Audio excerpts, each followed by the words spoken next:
I am Archimedes of Syracuse, mathematician, inventor, and lover of knowledge.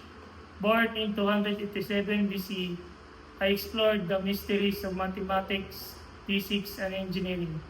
You may know me for shouting Eureka when I discovered how to measure objects using water displacement, how this paper boat floats, and why this stone sinks.